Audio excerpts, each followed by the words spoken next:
Shalom, back with part 2, a degree of difficulty. All right. So we are dealing with Matthew 7:13 and 14. Enter ye in at the straight gate. So you're being warned right there that that's the way you should go. And you find out why in verse 14, why you should go through the straight gate. Because through the straight gate, which is a degree of difficulty, all right? And again, that path is very narrow, narrow is the way, which leadeth unto life, which is what? The opposite of what you read up on top, because wide is the gate and broad is the way that leadeth to destruction. And many there be that go in thereat. See, so many people are going to walk in the path of destruction. And very few will walk the narrow path, which is a degree of difficulty. All right, there'll be great adversity, great challenges. All right, but it leads unto life. All right, immortality. You understand that? A new body, co-heirs to the kingdom, rulership. And I'm talking about Israelites here. All right, about you Negroes, Latinos, and Native Americans, starting with the elect. You understand? All right. So let me give you an example of difficulty of what we're talking about. All right. Let's go to, give me a minute. We're going to go to Jeremiah 30 and 7. All right. All right. This is Jeremiah 30 and 7. Alas, for that day is great, so that none is like it. It is even the time of Jacob's trouble. But he shall be saved out of it. Who's the he? Who shall be saved out of it? The elect of Israel. Okay? Because that's who the Lord is coming back for. Right? And that's all over the scriptures. People are giving an example of that. What is that? Matthew's 24:31. All right.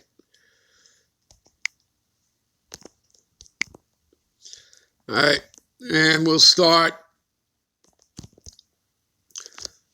here, verse 29. Immediately after the tribulation of those days shall the sun be darkened, and the moon shall not give her light, and the stars shall fall from heaven, and the powers of heaven shall be shaken. Then shall appear the sign of the Son of Man, who is Yahushua the Mashiach. All right. And then shall all the tribes of the earth mourn, and they shall see the Son of Man coming in the clouds, like we read in Revelations, the first chapter there, verse 7. And everyone shall see him coming in the clouds, right? Every eye shall see him. Clouds is a metaphor for the chariot, all right? What Esau Edom calls UFOs, okay? And I believe they're using another name now. But nonetheless, it's, metaphoric, parabolic. All right, talking about the chariots, because how did Yahushua ascend into what and where? When he ascended, right, in front of the apostles, he ascended up into a cloud, which is a chariot. Okay, that you read in Acts, the first chapter, I believe around verse 9. Okay, you understand that? All right, well, he's coming back in the same way. He's coming back in a chariot, all right, in a cloud. Okay, and so, like it says right here, and they shall see the Son of Man coming in the clouds. And again, go to, what is that? Psalms 104 and 3, all right? Who maketh the clouds his chariots. You understand that? All right? And there are many precepts, all right, talking about the chariots, okay, and the clouds. And it's not just, clouds as a metaphor, whirlwind, okay, you understand that? That's another one, all right, that is used, okay, all right. So coming in the clouds of heaven with power and great glory, and he shall send his angels with a great sound of a trumpet, and they shall gather together. Who? Is he going to gather the whole world? all the nations, multi-nations, Edomites, Ishmaelites, Moabites? No. His elect from the four winds. Okay? His people. Same people that he died for. Okay? You understand that? All right? He didn't die for the world. Okay? The scriptures don't tell you that. Not even John 3:16 is talking about the world. All right? As in the whole world. He died for the world of Israelites. There are many worlds. You read that in Hebrews, the first chapter, verse 1 and 2. We'll tell you that. There are many worlds. Okay? He died for his people, his elect. And that's all over the scriptures, people. And that's not the lesson for today. There are many precepts that prove that. All right? But what they've taken is a scripture and have, again, they have perversed your minds and corrupted your minds into believing a deception, a lie, that John 3:16 is talking about the whole world, and it's not. Okay? And it really answers itself. All you have to do is get into the etymology of words. So when you get into that word world, it's cosmos. 2889 in the Bible Concordance, in the blue letter. You understand that? And what does it mean? Okay? What is it talking about? All right? Well, it's talking about a set of people who the Lord had an orderly and harmonious arrangement with. Now, here's the question. A very simple question. Who did the Lord have an orderly and harmonious arrangement with? Did he have that with all 18 nations that he created? Or did he have that only with one nation out of the 18? So you see, really, it answers itself, does it not? Yes, it does. It answers itself. Okay, because that nation would be the nation of Israel, made up of the Negro, Latinos, and Native Americans that make up the 12 tribes of Israel. And understand that we were scattered into all Gentile heathen nations. So some of us are going to look like those nations and speak in that nation's tongue. Nonetheless, we're Israelites because we are the seed of our fathers, because that's what determines the pedigree and the nationality. All right? You are what your father is. All right? Women have no seed. Okay? All right. All right. So, he shall gather his elect from the four winds from one end of heaven unto the other. You see that? You understand that? Four winds meaning north, south, east, west. You understand that? Okay? All right. All right. Let's further into Jacob's trouble.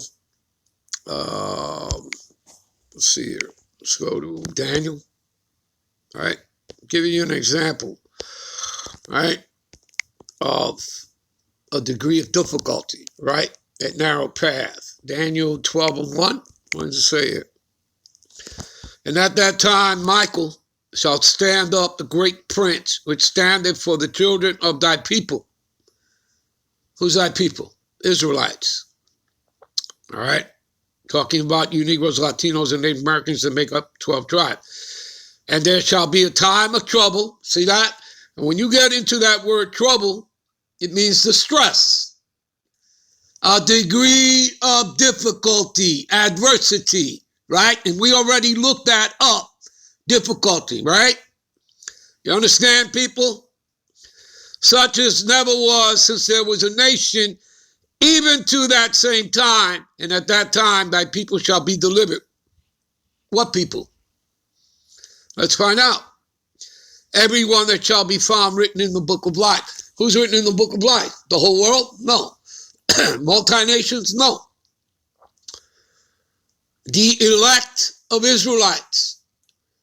All right? And they would be considered to be the first fruits, the first spirits ever created. Okay? And when you get into this stuff, it gets real deep, because to find out about the elect, you know, you have to click on that word election. You understand? And you come to find out that they were chosen before the foundation of the world as spirits. When they were first created, they were blessed. Okay? And it was decreed upon certain persons, certain individuals among Israel, among the Negro, Latino, Native American, that they would receive this blessing. This was decreed upon them. They were ordained. They were sanctified. Okay? Made holy and separate from the rest of mankind. All right? You understand? Okay? This was all done before the world began. All right? As spirits. That's why when you read Jeremiah 1:5, and it says, before I formed thee in the belly, I knew thee. How would he know you? He created you. He's talking about he knew you as a spirit when he created you. Do you understand, people? All right? Okay? And again, when you get into that word elect and election, it's talking about Israelites. It makes that very clear. It's not talking about other people, other nations, multi-nation, Israelites. Okay? And again, you'd have to what? If you're an Israelite, then you are Christian. You see? So the people running around out here talking about that they're Christian, okay? And I'm talking about Edomites and anybody else of the other heathen nations talking about that they're Christian. Well, they're not Christian. That's self-imposed. They'd have to be of the seed of Israel to be Christian. You understand that? Because that's who the real Christians are. And you know that from, like, an example reading Acts 11:26. Who was it that was coming out of the temple of Antioch that were called Christians? The disciples of Yahushua. Yeah. Hello. Hello. You people get it? Do you understand? Do you understand the lies and deceptions that have been played upon your minds? How they have perversed it and corrupted it from the truth? You understand that? All right? All right. So, and at that time, thy people shall be delivered, okay? Every one that shall be found written in the book of life, okay? And that is the elect of Israelites. Now, further about difficulty. Revelations 12:12. Therefore rejoice, ye heavens, and ye that dwell in them. Woe, okay, which means destruction to the inhabitants of the earth and of the sea, talking about the people, the masses. For the devil, we're not talking about some guy in a red spandex suit with two horns, a tail, and a pitchfork, talking about Esau, Edom. All right, the white man is come down unto you having great wrath because he knoweth that he hath but a short time. See that? You understand, people? Right? Wrath. You see that? Right? Wrath. What is that? See if we find out. This will tell us instead of going to the blue letter. Let's see here. Great wrath. G 2372. Fierceness. Indignation. See that? See? Which is anger. Okay? You understand, people? All right?